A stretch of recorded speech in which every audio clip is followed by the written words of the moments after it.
Clip number 522۔ اس clip میں انشاءاللہ آپ قرآن پاک کی سورہ ہود کی آیت نمبر 32 سے لے کر 34 تک کی تلاوت، ترجمہ اور تفسیر قرآن صراط الجنان سماعت فرمائیں گے۔ بسم اللہ الرحمن الرحیم۔ ترجمہ، اللہ کے نام سے شروع جو نہایت مہربان رحمت والا ہے۔ قالوا یا نوح قد جادلتنا فأکثرت جدالنا فأتنا بما تعدنا ان كنت من الصادقین۔ ترجمہ، انہوں نے کہا اے نوح، تو نے ہم سے جھگڑا کیا اور بہت زیادہ جھگڑا کر لیا ہے، تو اگر تم سچے ہو تو وہ عذاب لے آؤ جس کی وعیدیں تم ہمیں دیتے رہتے ہو۔ قالوا یا نوح، انہوں نے کہا اے نوح۔ اس سے پہلی آیات میں اللہ تعالیٰ نے حضرت نوح علیہ السلام کے کفار کی طرف سے پیش کیے گئے شبہات کے جوابات ذکر فرمائے، اور کفار نے حضرت نوح علیہ السلام کے جوابات پر 2 اعتراض کیے، ان کا ذکر اس آیت میں ہے۔ پہلا اعتراض، کفار نے حضرت نوح علیہ السلام کے جوابات کو بکثرت بحث اور جھگڑا کرنے سے تعبیر کیا اور کہا کہ اے نوح علیہ السلام، تم نے ہم سے جھگڑا کیا اور بہت ہی زیادہ جھگڑا کر لیا۔ یہ اس بات کی دلیل ہے کہ حضرت نوح علیہ السلام نے کفار کے ساتھ بہت زیادہ بحث فرمائی تھی، اور آپ علیہ السلام کی بحث اللہ تعالیٰ کی وحدانیت، اپنی نبوت اور آخرت کو ثابت کرنے کے لیے تھی۔ اس سے معلوم ہوا کہ حق کو ثابت کرنے کے لیے دلائل پیش کرنا اور شبہات کا ازالہ کرنا انبیاء کرام علیہ السلام کی سنت ہے، جبکہ دلائل کے مقابلے میں اپنے آباء و اجداد کی اندھی تقلید کرنا، جہالت اور گمراہی پر اصرار کرنا کفار کا طریقہ ہے۔ دوسرا اعتراض، حضرت نوح علیہ السلام نے کفار کو جس عذاب کی وعید سنائی تھی، انہوں نے حضرت نوح علیہ السلام سے اس عذاب کے جلدی نازل ہونے کا مطالبہ کیا اور کہا اگر تم سچے ہو تو اب وہ عذاب لے آؤ جس کی وعیدیں تم ہمیں دیتے رہتے ہو۔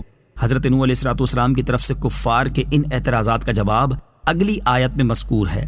قال انما یأتیکم بہ اللہ ان شاء وما انتم بمعجزین۔ ترجمہ، نوح نے فرمایا وہ عذاب تمہارے اوپر اللہ ہی لائے گا اگر وہ چاہے گا، اور تم اللہ کو عاجز نہیں کر سکو گے۔ قال، فرمایا، کفار کے اعتراضات کے جوابات میں حضرت نوح علیہ السلام نے فرمایا تم پر عذاب نازل کرنے کا اختیار اللہ تعالیٰ ہی کے پاس ہے، وہ جب چاہے گا اس عذاب کو تم پر نازل کر دے گا، اور جب اس نے عذاب نازل کرنے کا ارادہ فرما لیا تو تم اس عذاب کو روک سکو گے اور نہ اس سے بچ سکو گے۔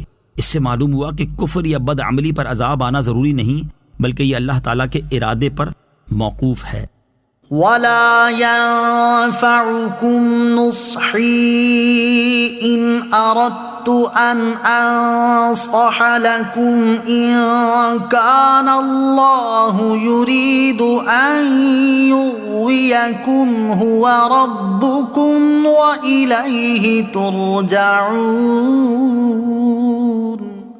ترجمہ، اور اگر میں تمہاری خیر خواہی کرنا چاہوں تو تب بھی میری نصیحت تمہیں نفع نہ دے گی۔ اگر اللہ تمہیں گمراہ کرنا چاہتا ہو، وہ تمہارا رب ہے اور اسی کی طرف تم لوٹائے جاؤ گے۔ ان اردت ان انصح لکم، اگر میں تمہاری خیر خواہی کرنا چاہوں۔ حضرت حسن بصری رضی اللہ تعالیٰ عنہ فرماتے ہیں یغویکم کا معنی ہے اللہ تمہیں عذاب دینا چاہے۔ اس صورت میں آیت کا معنی یہ ہوا کہ جس دن تم پر عذاب نازل ہوا اور تم وہ عذاب دیکھ کر ایمان لائے تو اس دن میری نصیحت تمہیں کوئی فائدہ نہ دے گی، کیونکہ عذاب نازل ہوتے وقت کا ایمان قبول نہیں۔ میری نصیحت تمہیں اس وقت فائدہ دے گی جب تم عذاب کا مشاہدہ کرنے سے پہلے ایمان لے آؤ۔ دوسرا معنی مشیت الہی کے اعتبار سے بھی ہو سکتا ہے، جو آیت کے الفاظ سے ظاہر ہے، هو ربکم وإلیہ ترجعون۔